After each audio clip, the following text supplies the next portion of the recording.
despite the formal roles, let's say you have the email marketing specialist, you have the social media guy, you have the whatever, there are some other roles which must be covered. So according to this framework, there are the Belbin team of participants are 9 different roles. So you have the resource investigator, which is finding ideas, right? So he hunts for ideas, he's outgoing, he's enthusiastic, and he's always coming up with ideas. Then you have the team worker, the one which is gluing the team together. You know, he's making everyone, okay, let's go through this direction.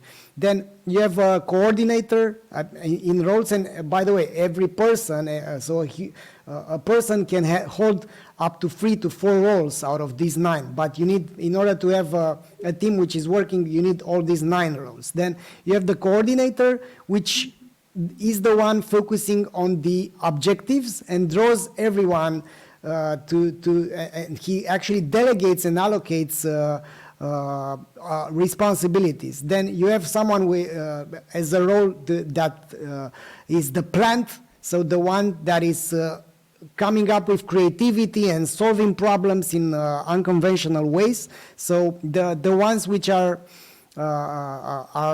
this particular role is also important because he's feeding the team with new ways to fix problems. Then you have the monitor evaluator, which is providing the logical eye. So he's the one which has the, let's say, he's the cold-blooded, which is looking at where we are, where we should be, and he has this dispassionate way to judge what's going on.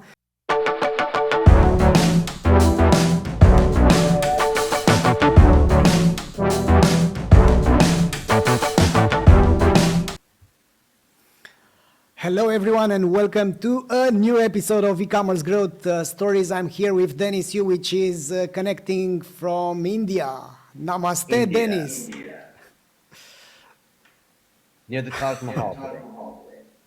Wow, fantastic. All right, so today's topic is about how an e-commerce manager, e-commerce owner should be crafting his or her team. What kind of roles, what kind of KPIs, how should he or she decide over which are the best roles to fill in according to how big or small is the company. So Dennis, before we get it started, what's your golden nugget about not about the exact roles, but about how to choose the right people first? In choosing people, I see there's a sliding scale of flexibility. So the lowest level is you can hire freelancers. And this is coming on Fiverr, on Upwork, on any of the sort of job sites. Then you move into having full-time people, but they're remote. So it could be from onlinejobs.ph. It could be your own virtual assistant. So I'm here in India right now. I was in Pakistan 2 weeks ago. And we're hiring up a bunch of these people, $500 a month full time that are through our training. Next level up is the team that you actually have on staff that is like in your office or that is not remote, that is not a virtual assistant. And then the last level is partner with an agency, which is even more expensive because every one of these is adding another layer. And what I like to look at is the scale of your team should be based on the ROI that you're able to generate. So the more margin you're able to generate, the more you're able to put back into reinvesting in the company, and especially in labor, especially in advertising. So I see the shifting not just from freelance all the way up to systems and processes, but having more and more of it go into advertising, which is how you're able to scale. Yeah. Uh, I think an important aspect over here is to focus a bit on the fact that depending on the purpose and on the vision that you try to achieve, you can build like the traditional org chart with full-time employees and job descriptions or whatever, or you can stay flexible, exactly like you've said. You can go on Upwork, you can, let's say, give and allocate all sorts of responsibilities.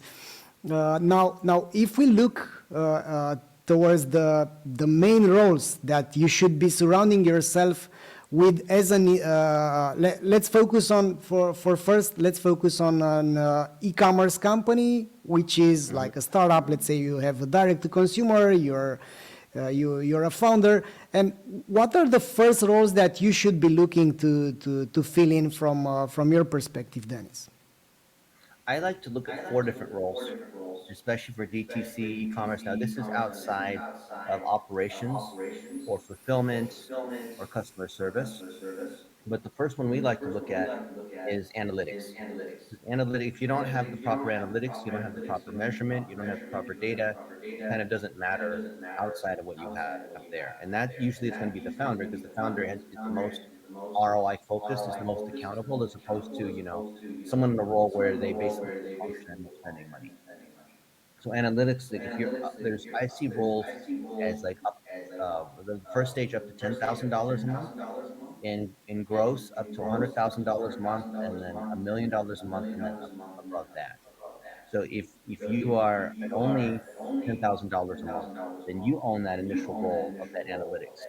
Then, as you start to have enough revenue that you can hire someone else part time or hire that second person, I like to look at advertising. And advertising goes hand in hand with analytics, because you're able to see what your CAC is, everything we teach about LTV, but you're able to get more out of what's Yeah. already working. So advertising Mm-hmm. we see as that second role that follows analytics. Third is content, and content can be, like we said, you start out with a freelancer who's doing some stuff on Fiverr or Upwork, all the way up to having a whole team around that. And the All last right. part is, yeah, go ahead. No, no, no. What's the fourth role? I'm just curious. The last one is finance. And finance is the systems to be able to measure the money, the systems to operationally collect more content, which then feeds back into the systems, so you have more analytics, and so you have more content that you're able to produce. This often is an extension of operations where you have customer care, customer service, but as part of that, in order to grow, you're collecting, you're actually enabling the operational people to collect video, or finding ways to do like inserts, or building systems to be able to do marketing automation. Maybe you build a course, maybe you're there at events, maybe you do things that are deeper investments into building your brand. And a lot of people will look at it another way that I've seen, is they start initially start at the bottom of the funnel. So if you're under $100,000 a month, then of course everything has to result in direct sales. You can't just, do Super Bowl ads.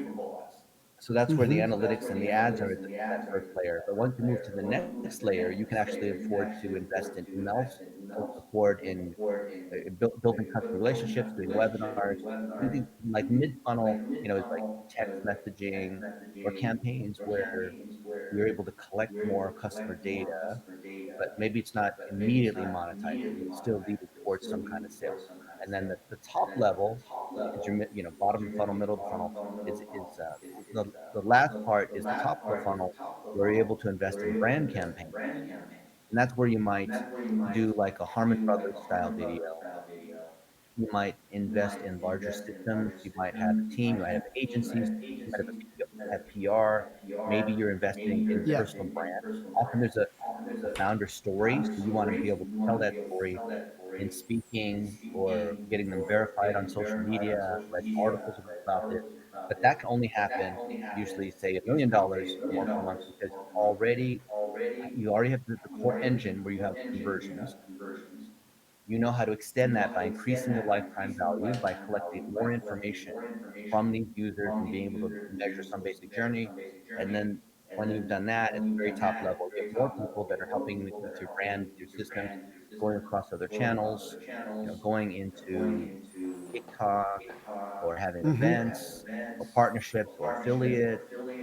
we see that last part as an extension of something that's all that where the customer journey is already validated through at least one channel.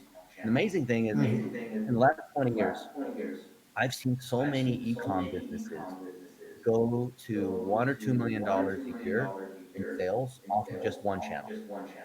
So there's one Yeah. guy, I remember his thing is just St. John's wort. So just that particular vitamin. And his thing was SEO. He's so good at Yeah. SEO. Like, what is St. John's wort? Is it healthy? What, all these things related to this particular vitamin. So he scaled just off of SEO up until $1 million, and then past 1 million. And I see a lot of these people.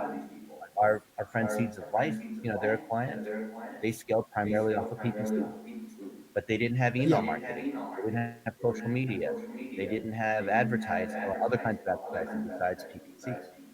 So, bottom funnel, which is just getting by. Middle of funnel, usually you just have $100 a year where you have just one channel to work in. It's amazing. Like, you can have everything broken, but if you can just get one channel to work, I've seen a lot of people make it to $1 million, maybe even $5 million. But if you want to go beyond that, then you have to get into multiple channels. Yeah. I think And it's that's when you important need to to. have more team members, because very rarely are you going to have team members who do one channel. They are multiple channels, right? The minute you can do multiple channels, the team members who can do that, then it's like, well, why would they work for you? They're just going to start their own business or start an agency. Yeah, it's pretty interesting because when I've started my own e-commerce, we were focusing solely on SEO.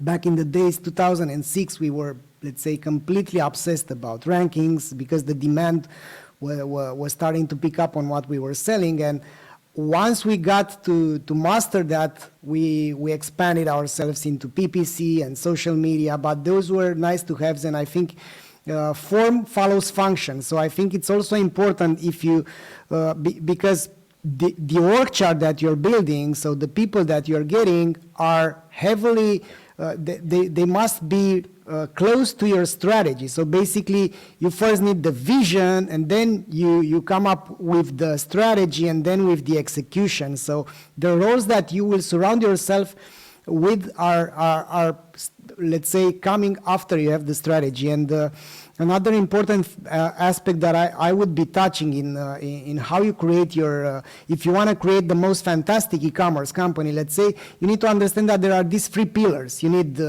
sales and marketing, you need operations, and you need the admin, right? Everything related to finance, HR, and whatever. At the beginning, as a solo founder, if you are a solo founder, that's very hard to start with, but you need to get to get yourself out of the thinking that if you are a good developer, let's say, you will end up tweaking the website and not making the demand happen. If you are coming from sourcing, let's say, things with the products, you will end up not taking care about the website. So basically, you need to talk yourself out of your own job, let's say, to do it to a bare minimum, let's say, and then to sort out the other pillars. And if you don't have the skills, let's say, to do operations, you need either a partner, either someone that could handle the fulfillment and sourcing of the products and everything related to operations, and you will be focusing on sales and marketing.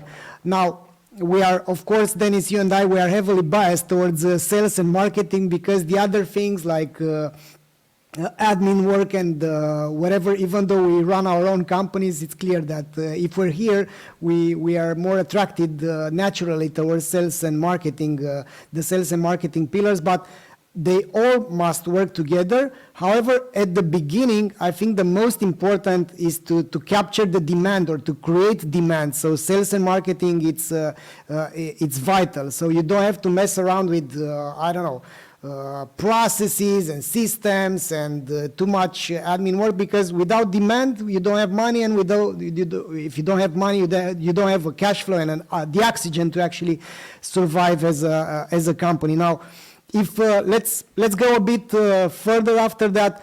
what kind of roles do we need into the growth team? Let's say we are a seven-figure company, so we pass the $100,000 a month.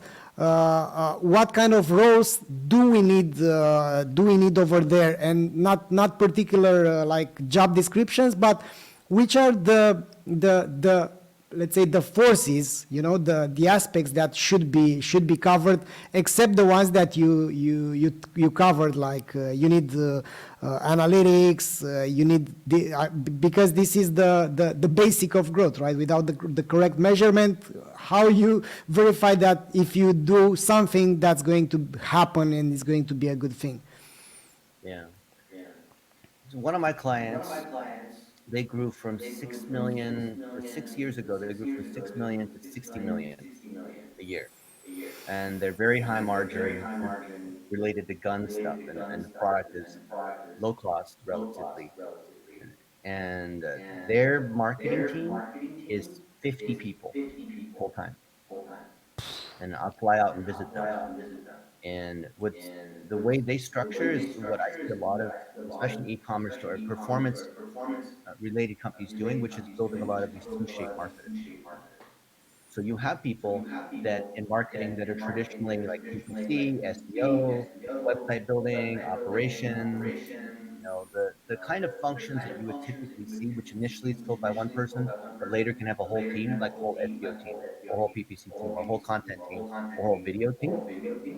But the thing is that we got stuck at one point 3 years ago where we had these silos.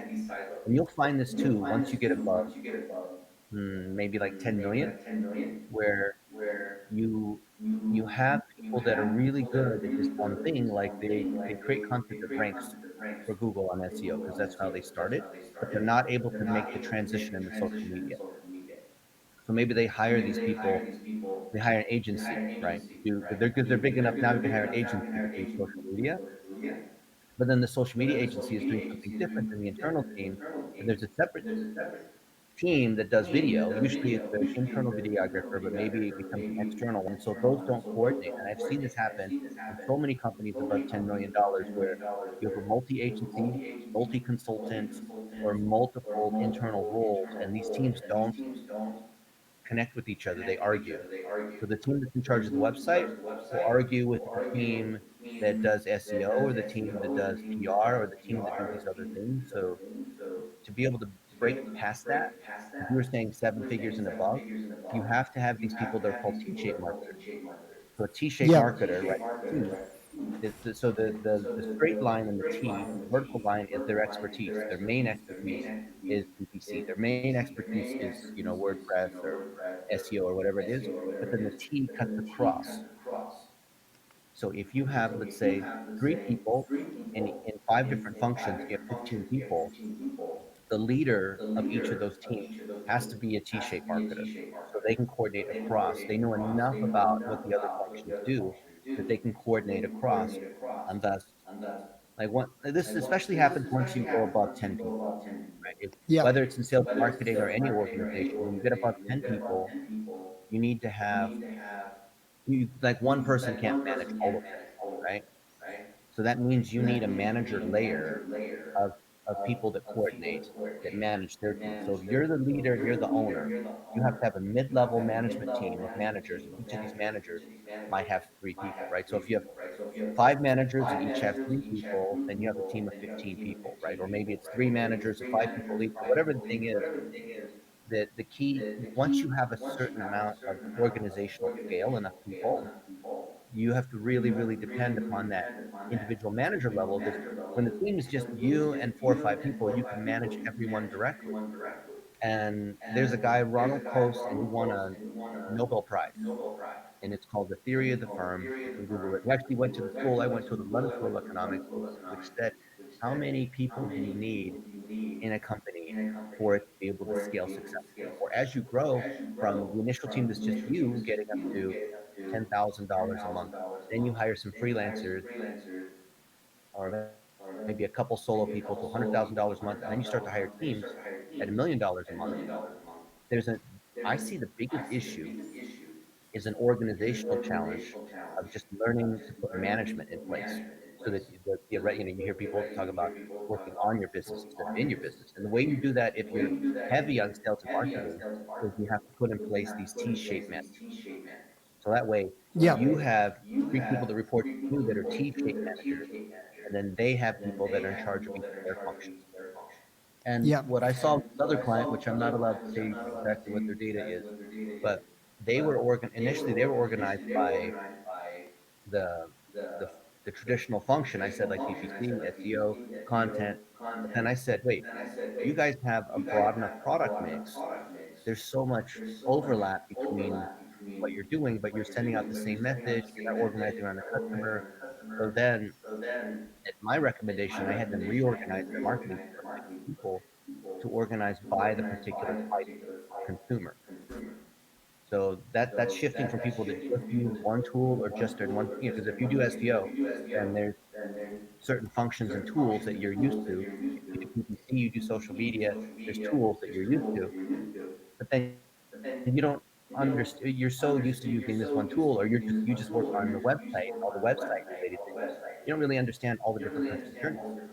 So there's a different message for it, or a different persona for the student, for the moms, for the man who wants to protect his family, who really believes in, military, or that, like, there's these different personas, and really get deep into those personas and be able to therefore increase the conversion rate, increase the LTV, be able to make sure there's tighter fit between those particular products and that consumer. If you have a broad SKU mix, you need to start to organize around those different consumer journeys instead of just by the initial silo. So above 10 million, you'll see a lot of companies will often flip and organize by the consumers so they can get tighter. So they have a leader of that particular persona, and that's when you go 15 people to 50 people to, hundreds of people. My friend Eric Ludwig, he ran marketing for Rosetta, arguably one of the biggest distribution companies ever. So instead of relying just upon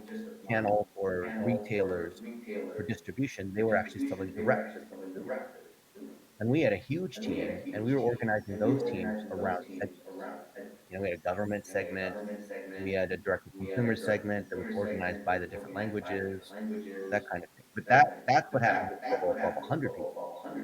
But then you have P&L leaders, and the P&L leaders are by customer segment, right? When you can move from silo to customers, because you hear all these people talk about being customer focused. Well, what does that exactly mean? Yeah. It means having T-shaped leaders of your silos that allow you to then flip, so that these folks who are in charge of a segment, the Hispanic segment, the urban segment, the student segment, the retired military segment, whatever it might be, then each of those segments has a P&L, meaning they have revenue, they have cost, so they embody the functions. Each of the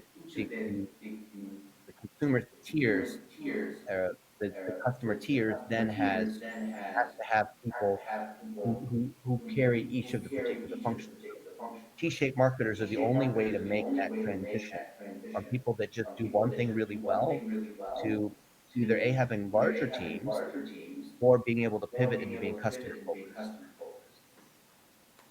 That's I I see this as a, let's say, revolutionary way to, to, to, to build a team. Because if you migrate from product managers to, let's say, segment manager, customer segments manager, you will end up learning way much more about your own business than you should. So I think this is a fantastic insight, Dennis, because as you've said, let's say you have the clusters of retired people looking for buying the products from your website because of the fact they want more flexibility, or because the immunity or whatever. And then you having someone which is the specialist for that particular category, and having that T-shaped marketer will empower the whole organization to leverage that customer segment and to find out new markets, new ways to advertise to those, new angles, new email sequences, new ads, and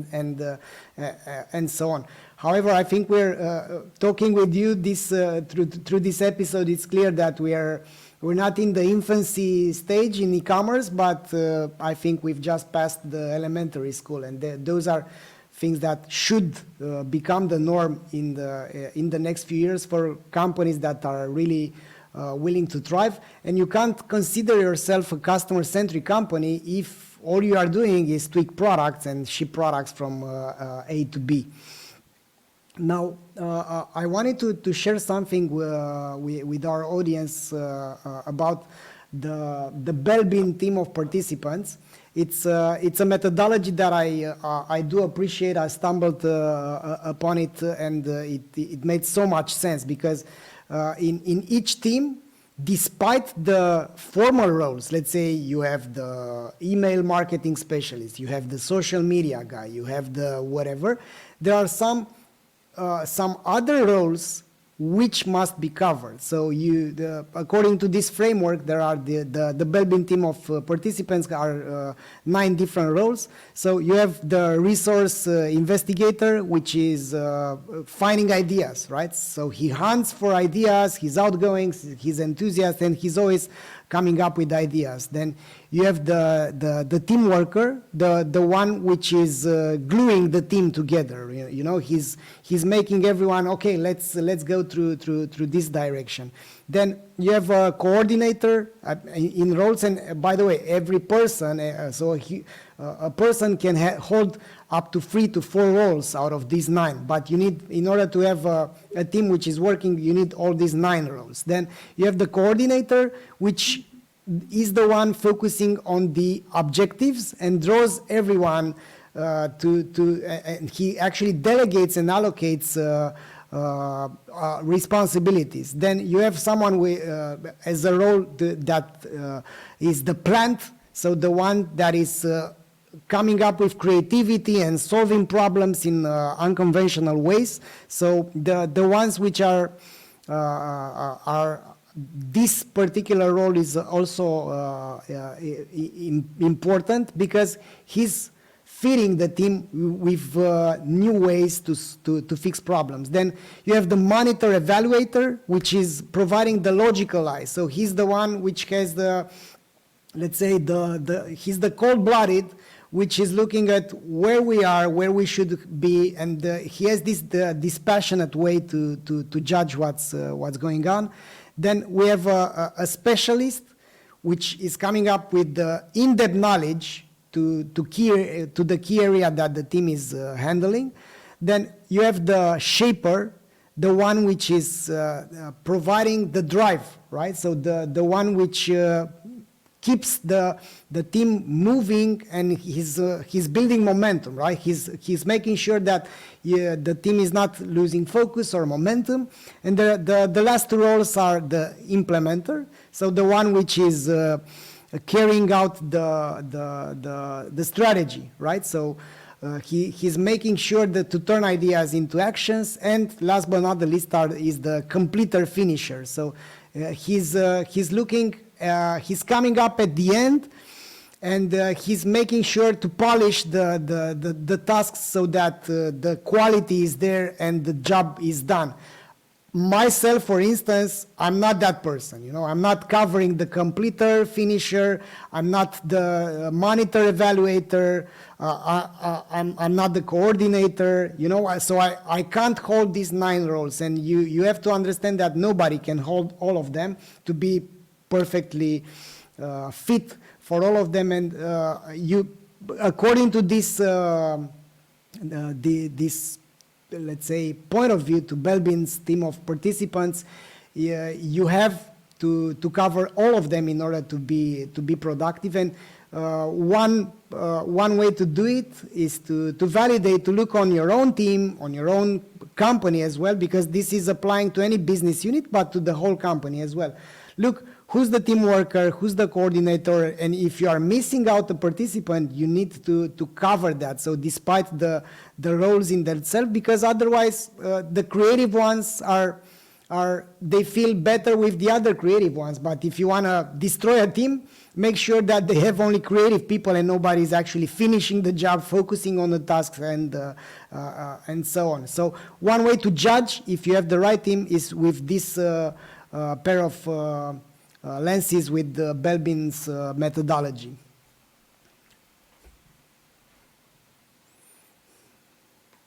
Fantastic. Well, I find that most people, when they're starting out, they, like you said, they're really passionate about one thing. Like one friend of mine sells wedding products, and he's so into the experience and the content and the artistry around that, that when it comes to the administration, when it comes to finance, when it comes to operations, those are all separate things.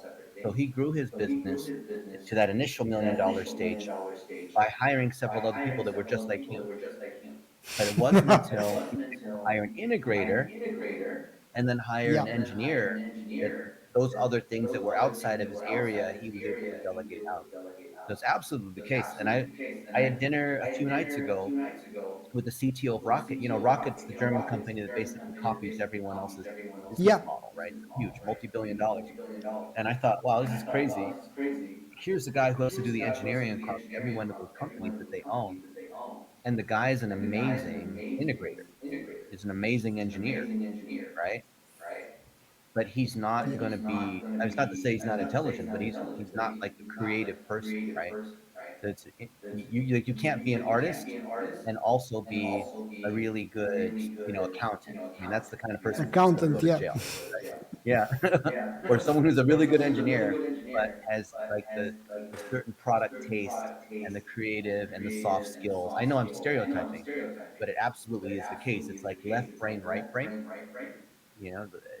As Valentin was saying, where you have these 9 different roles, and each of us are going to lean towards one area or the other. So it's interesting. You have to hire the exact opposite of what you are, so that way you can cover everything in the organization. Yeah, and if you think of it, Dennis, it's so amazing that you are, let's say, so stubborn to believe that at the beginning of my entrepreneurial journey, I thought that, yeah, I can do it all. And then I hired people, and then I always compare them with me. And I was so, because I was young and stupid, of course, I always compare them with me, and I haven't empowered them to finish their job. I haven't documented what should be repeated, because a business is a repeatable system, right? You need to systemize things, and you need to find out the right people to repeat the things that are working. So unless you have a minimum repeatable system, you don't have a business.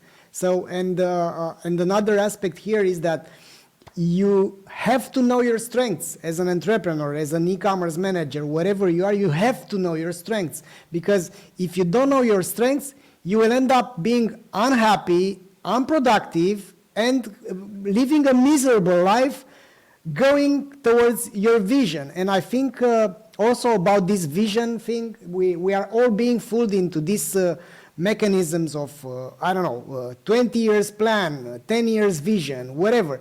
First of all, you need to make sure that you have a business which is working, right? You need to make money so that you can survive, and you need to feed your family, because otherwise you'll be the delusional entrepreneur chasing for big dreams, but without having the ground, the fundamental ground, so that you can build on those aspects. And once you have that, of course, it's all about having a fantastic vision, but as you see, we are leaning as a species, in the economy.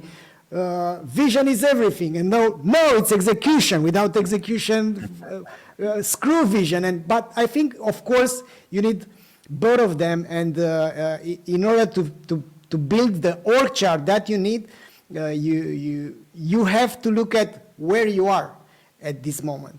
And you need to look at yourself, because if you're a manager out there and you're struggling to make it happen, most probably you have a people problem or a process problem. right? So it should be one of those. So you either don't have the system in place, you either don't have the right people on the right seats in place. And the fantastic framework on realizing what kind of seats do you need to be covered and what kind of people you need to fill in is Traction from Gino Wickman. I think it's a fantastic book, and Yeah.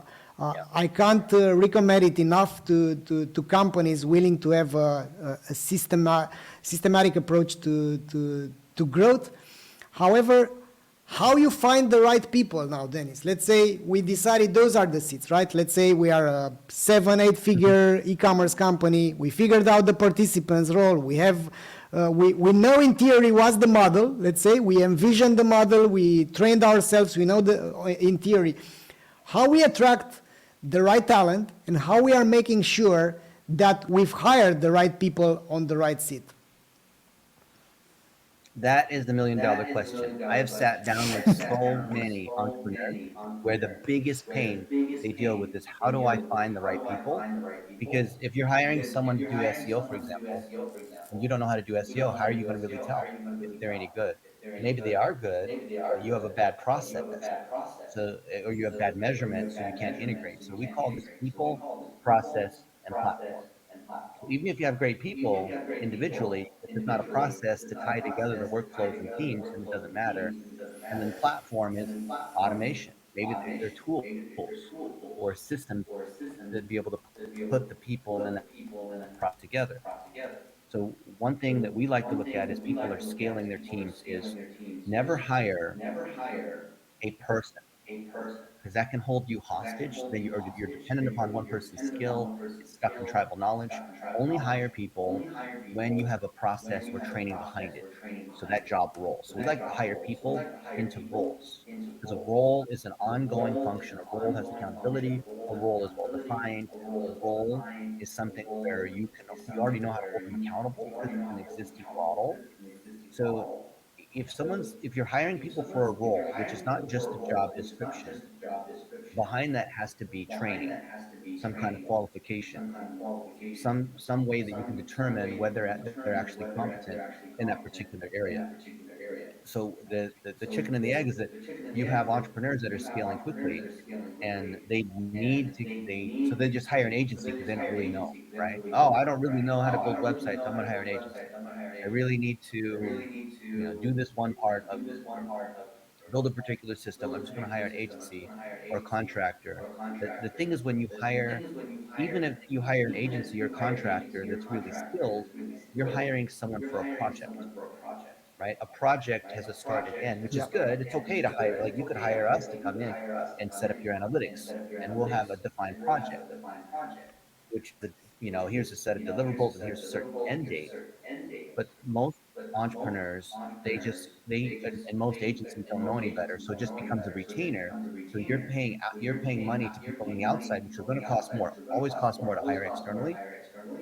But then they're into a function. So you always want to keep internal things as a function.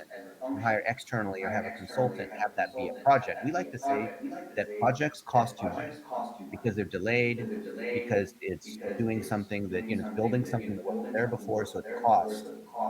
And processes make you money, right? Projects make you money, and projects cost you money, and processes make you money.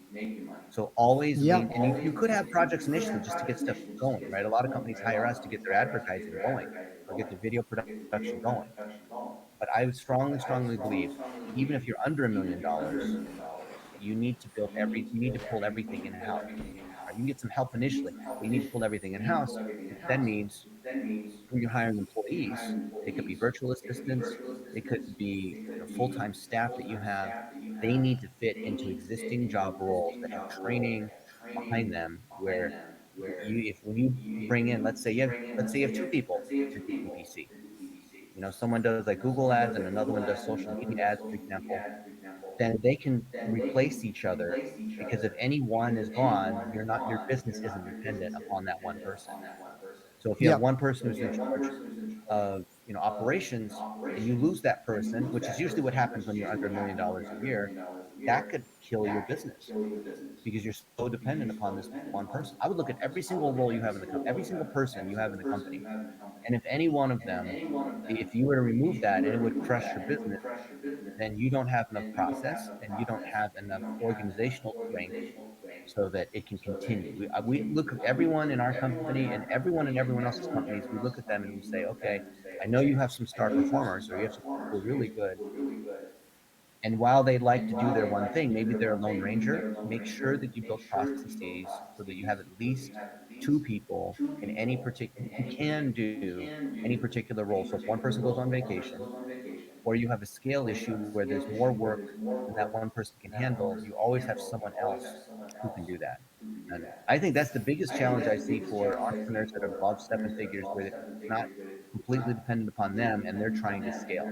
Is they whatever got them to the point of where they are is not going to get them further because it's too dependent upon them and they're already maxed out trying to do 50 other things at the same time. But the entrepreneurs that can scale up, maybe they implement the traction system, maybe it's EOS, maybe it's based on one of the personality things like Myers-Briggs or Enneagram or whatnot. Every single person that's gone above a million has implemented some type of system so that they, is the owner, founder, cheerleader, visionary, isn't it's not the business is not dependent upon them to be there. And the measure of this is if you were to leave your business for 1 month, would it fall apart? Right?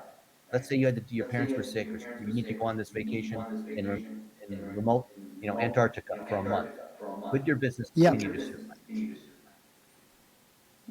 I I personally see this happening on at so many entrepreneurs, that they don't have this redundancy, and besides that, there is this enthusiasm that they have. At least at the beginning, in the first 2-3 years, they are also enthusiastic about it. I can handle that. I will cover that. I will cover that. And in this case, I will cover that. So basically, it's an interesting approach to think ahead, because at one end you have this energy, let's make things happen, and on the other hand you are not too cautious about. But you need both courage and caution as well. You need both of those things, and that's why I love this yin yang approach on things. It's not or that. It's both of them and integrated and let's say in synergy, so that you'll be able to make it through no matter what happens. And nowadays we are seeing this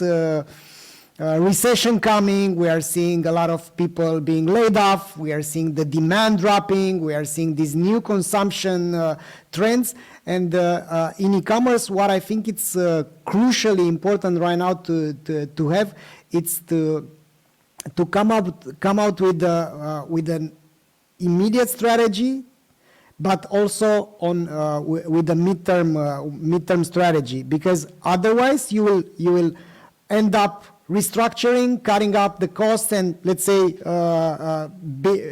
getting behind of the game. And I personally see that this is a huge opportunity, as many companies will cut the costs, will get rid of talented people that they should be keeping. That's going to be a good, let's say, opportunity to get talented people in your organization, in your team. So basically, it's all a matter of the opportunity that's out there. And if you don't do this type of rethinking, because the thinking hat is very important right now. We have this, and I'm from Europe. In America, we see this, let's act, let's go out there, let's do things, and then they think, oh yeah, that wasn't working. But the beauty of this approach is that you learn faster because you hit the wall faster. In the other extreme here in Europe, I see this. ahead. And many times you think so much that you waste the opportunity. And Yeah. it's so funny if you look at these two models, because it's the middle way, the Buddhist way, maybe it's the balance between those two, which is working. And basically in this economic environment, I think you have to think ahead, and to have these let's say adaptive models, right? You need more models. You need what if this then that, if this then that, and to look at your cash flow, to look at your bank account, to look at the oxygen levels, but also Hmm. seek for opportunity, because the opportunity is there. And we are seeing a lot of we will see more and more companies being getting bankrupt, and being left behind. And that means that the demand that they were covering can be yours to take, if you move well. Yeah. The storm is coming. In the last 10 years, it's been very easy to make a lot of money in e-commerce because the traffic has been cheap. We've had a lot of data. There's a lot of these different tools. There's not as much competition in the particular niches. But we know that things are not always easy. Every few years there's going to be a shift where the economy goes cyclical, and I think it's going to happen in the next year. I think that Yeah. there's going to be either a war or a major depression or some kind of economic shock. We don't know what's going to cause it. Otherwise, Wall Street and everyone else would know. But I think for sure, and I talk to my friends who are many, many, many levels of success beyond me, and they think something bad is going to happen in the next year. And that means that, because when it's easy and the sun is out and anyone who can open their mouth is making money and anyone who can breathe is making money, you can't assume that's going to continue. So what that means is implement lifetime value so that you know exactly where your revenue is coming from. You know exactly how you can scale up and scale down. So, for example, if all of a sudden you had a rich uncle who said, "Hey, I can double your budget. I can give you twice as much money." Well, you know exactly where to put that money, and you have an estimate of exactly how your business would perform. You don't have that, then you don't have enough systems and processes and analytics.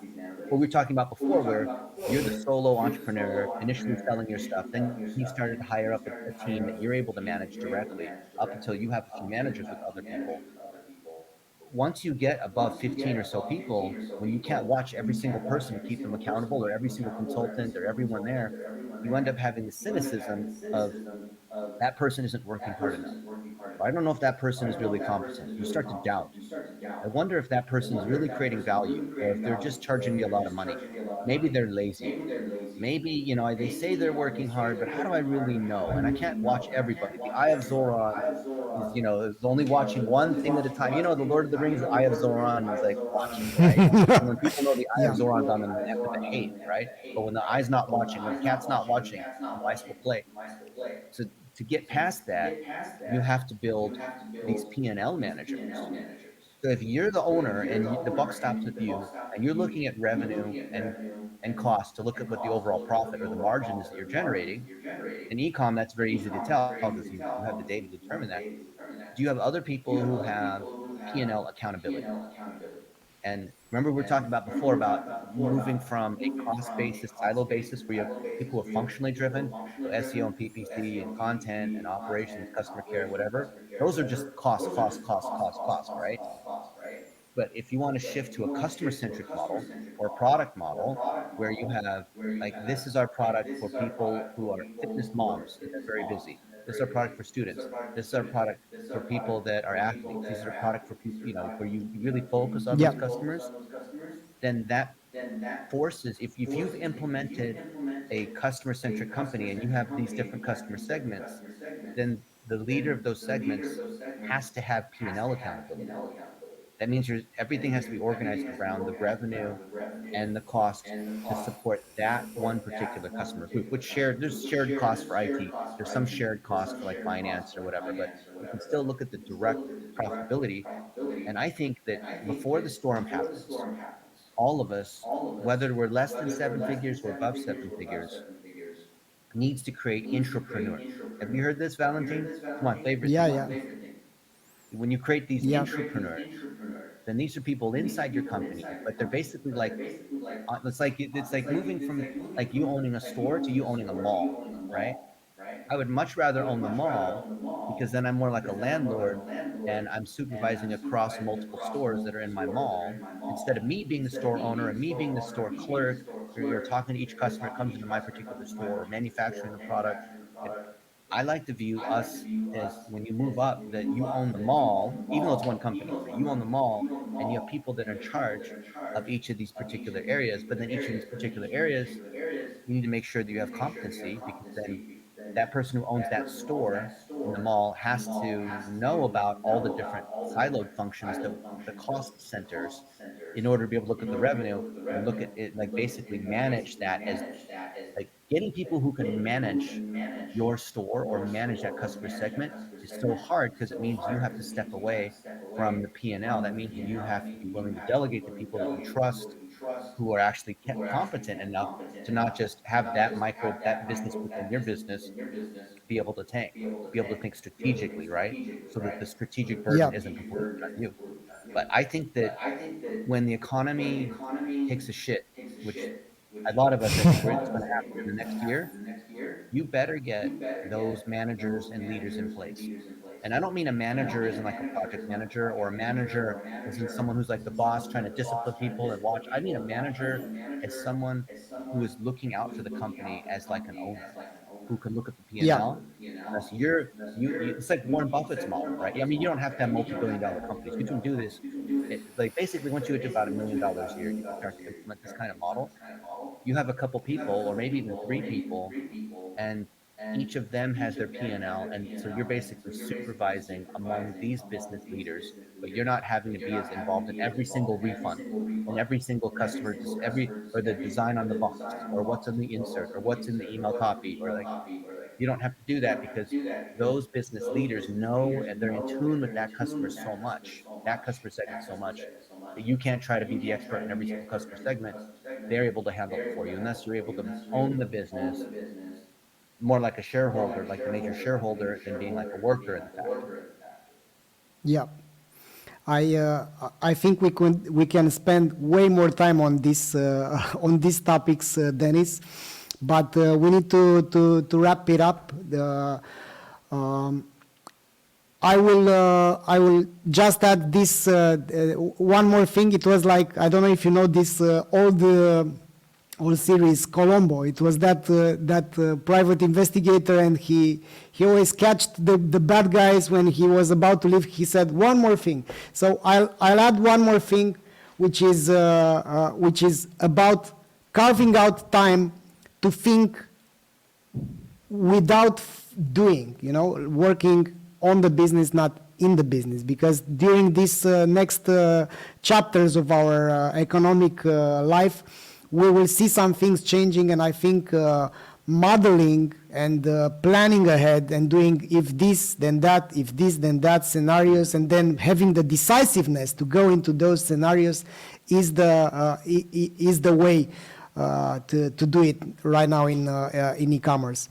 So that being said, Dennis, enjoy India and Taj Mahal. I'm not going to say that I envy you. I'm just going to say that I appreciate that you're there, and hopefully I'll get there sometime in the future. And I'll see you in Bucharest soon. Hopefully, yes. All right, then thanks everyone for being with us today. We'll see each other in 2 weeks from now, and that's a wrap. Bye. Bye bye, guys.